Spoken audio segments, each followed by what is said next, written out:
नमस्कार मित्रों, कैसे हो? सभी को राम राम। हमारे जो स्वर और व्यंजन में उच्चारण स्थान चल रहे थे, जिनका उच्चारण स्थान कहाँ कहाँ है, सभी का हमने देखा। उन सभी का एक साथ में देखे तो इस प्रकार से देखिएगा। सबसे पहले अकु विसर्ग, इससे हो गया ए आ, और कैस को से हो गया कै वर्ग, और विसर्ग से विसर्ग। उच्चारण स्थान हो गया इसका कंठ, ध्वनि होगी कंठे।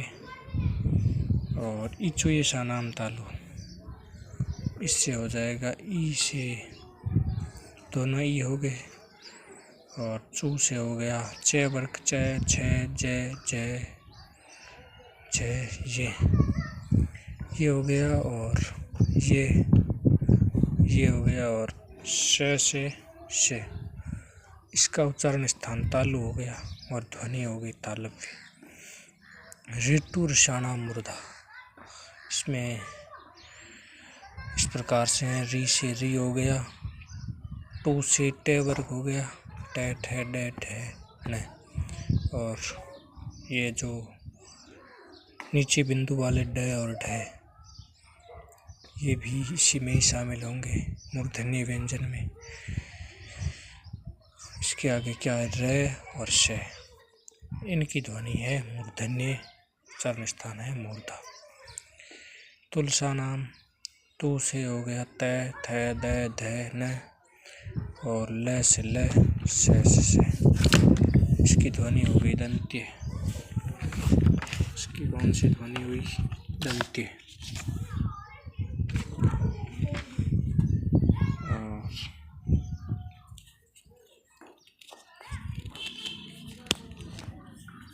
उपु ओष्ठ, इसका मतलब क्या हुआ? दोनों ऊ हो गए और पै वर्ग आ गया, जिसमें पै फै पै फै में, इसमें आ जाएंगे। इसमें ये आएंगे ओष्ठीय व्यंजन, इसका उच्चारण स्थान हो गया ओष्ठ।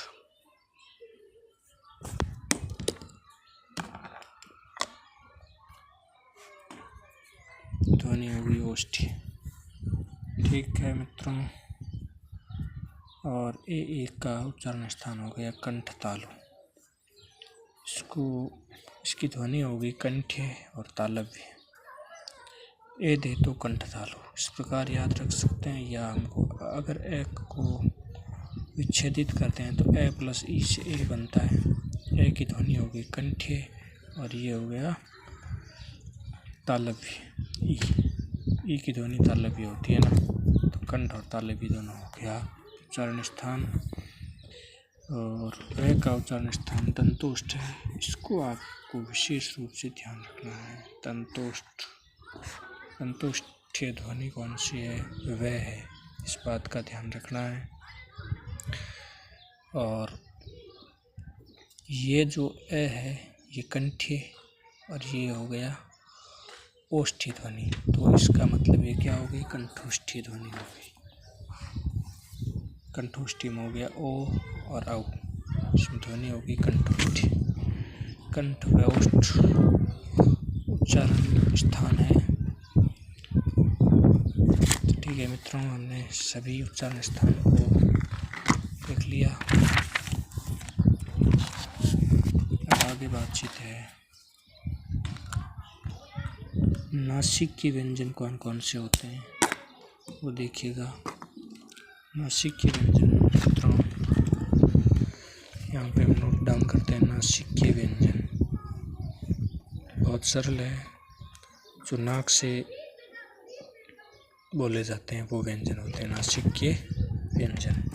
इसमें कौन कौन से आते हैं? अड़ा, ये,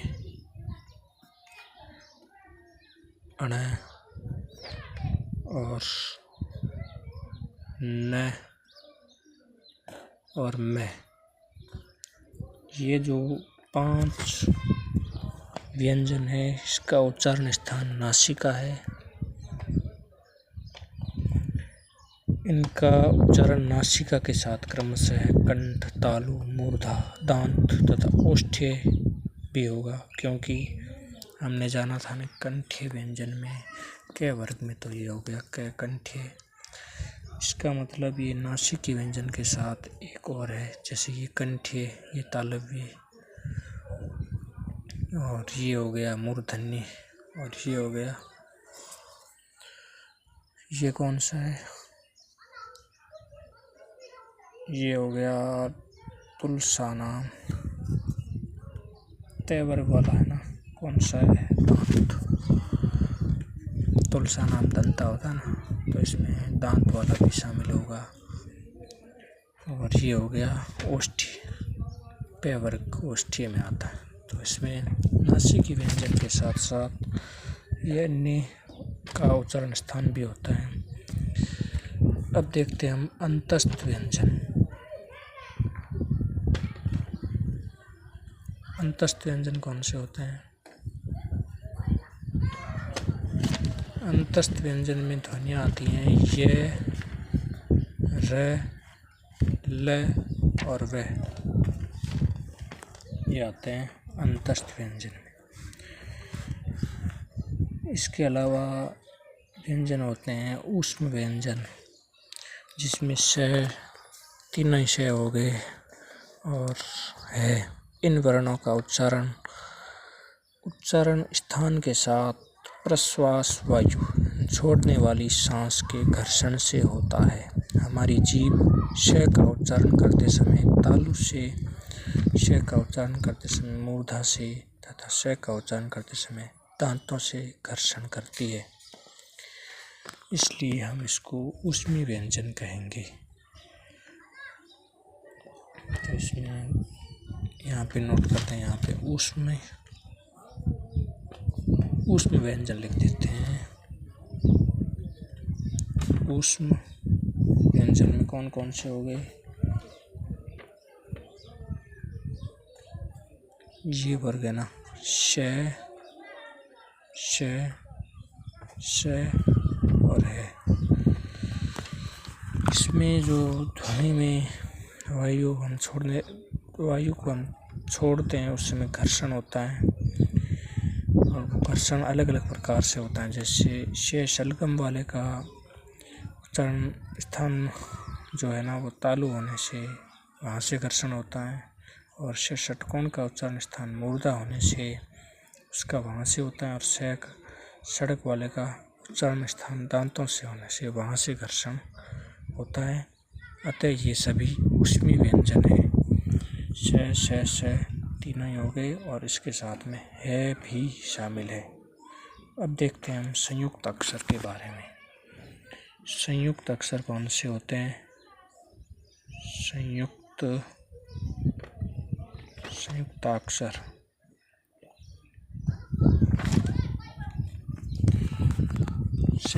में कौन कौन से आते हैं? क्ष, त्र,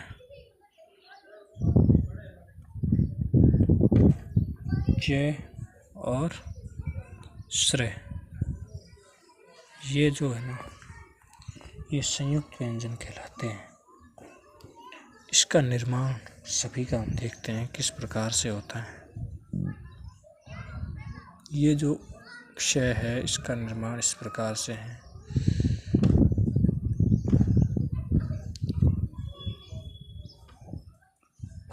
क प्लस श और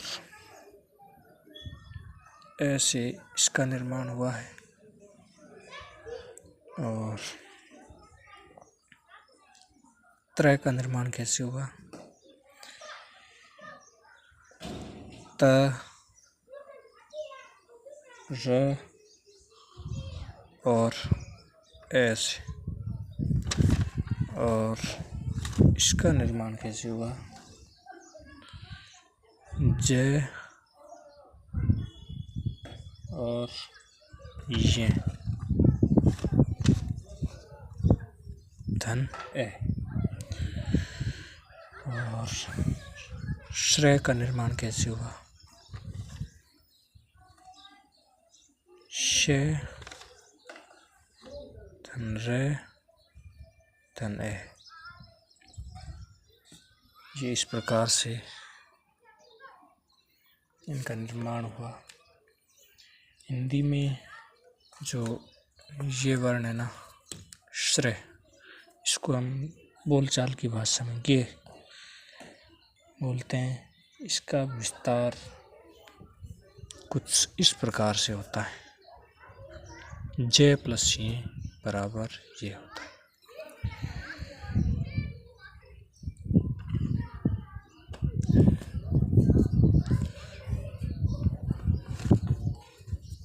ठीक है मित्रों, हमने संयुक्त अक्षरों के बारे में जान लिया, उस व्यंजन के बारे में जान लिया, अंतस्थ के बारे में जान लिया और नासिक्य के बारे में जान लिया और उच्चारण स्थान वाले अलग अलग खंड रूप में जान लिया। सभी वर्ण, चाहे स्वर हो चाहे व्यंजन, इन सभी का उच्चारण स्थान हमने जान लिया और वो कैसे वर्ण है, इन सभी के बारे में हमने जानकारी प्राप्त की। आपको जानकारी फायदेमंद लगी हो तो मित्रों लाइक एंड सब्सक्राइब जरूर कीजिएगा। वीडियो में बने रहने के लिए बहुत बहुत धन्यवाद। जय हिंद।